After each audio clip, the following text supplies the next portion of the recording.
favourite types of fishing at this time of year is big waters and big fish. And what I like about it is you have to work for every bite. It's not chuck it and chance it, as some would have you believe. There's lots of little tricks, getting your timings right, using the right baits that can produce a bite on a hard day. And that's what I'm going to talk you through.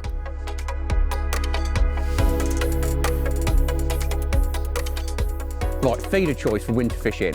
Now, first things first, it's always going to be a method or a hybrid. Now, when I'm only fishing for a handful of bites, I have to be honest and say I prefer a hybrid purely for the fact it protects the bait a lot better. Due to the raised sides, if I'm fishing at range, I always think with the raised sides, even if the feeder looks as though it's landed perfect, it might not have done.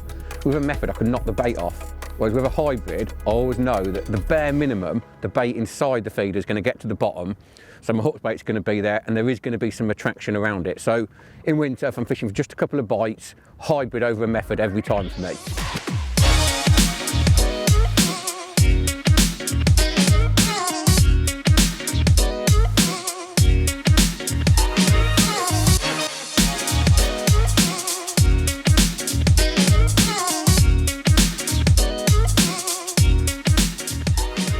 Right, that's the first fish of the day. There's a couple of little things that I've done that I feel have enabled me to catch it.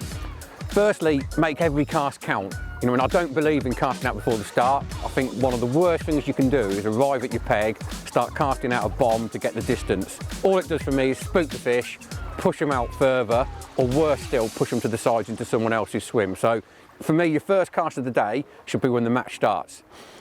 The second thing I've done, it wasn't actually my first cast that I caught the fish on, but I'm always looking for new water. I don't believe in going back to a spot if I haven't had a bite. So what I did at the start was I've sticked it up at 68 metres.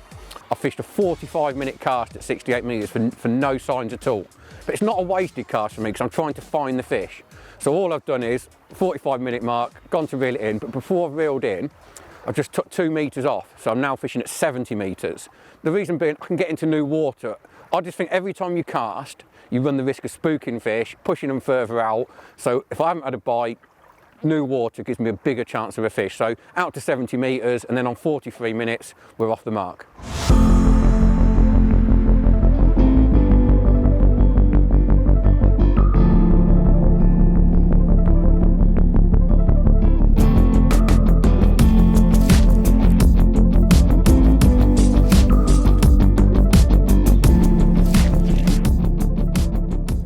So that's fish number 2, and as I said, it's all about making every cast count.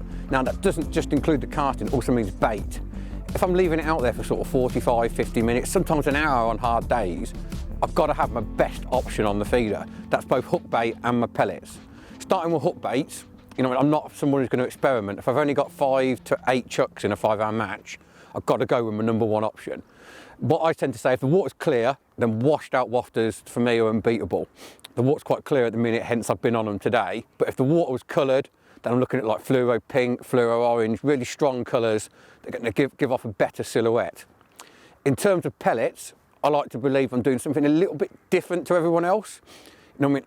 I'm chucking a long way here, leaving my feeder out a long time, so I want sort of maximum attraction. So I'm using a mix of 2 pellets. I'm using 3/4 of a pint of Ringer's Method Micros with 1/4 of a pint of Dynamite F1 Sweet. The reason I'm mixing the 2 is the Dynamite F1 Sweet have got quite a strong flavour, yellow colour. I think yellow's really good in clear water and gives me an edge. But combined with the Ringer's pellets, they just soak up really well. I always soak them in the morning, so they're nice and big, and they've got lots of attraction. Attraction's the key. Attraction breeds confidence, and confidence brings me more bites.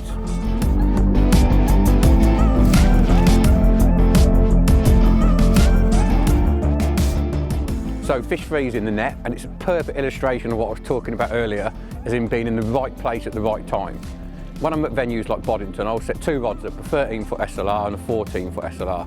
13's for sort of 70 to sort of 85 metres, anything over 85 I reach for the 14, and that fish has come first cast on the 14-foot rod.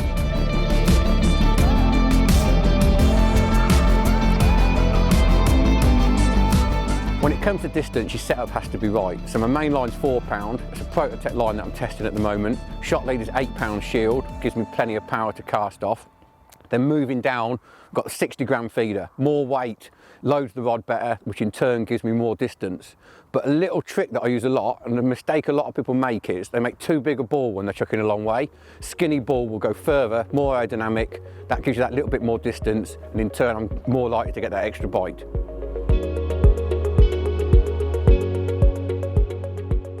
Another massive edge as far as I'm concerned on big waters when targeting big fish is hook size. I'm a massive fan of big hooks, purely for the reason I think the carp find them a lot harder to deal with, and if the carp finds it hard to deal with, I get more bites, more hookups, and more hookups mean more landed fish.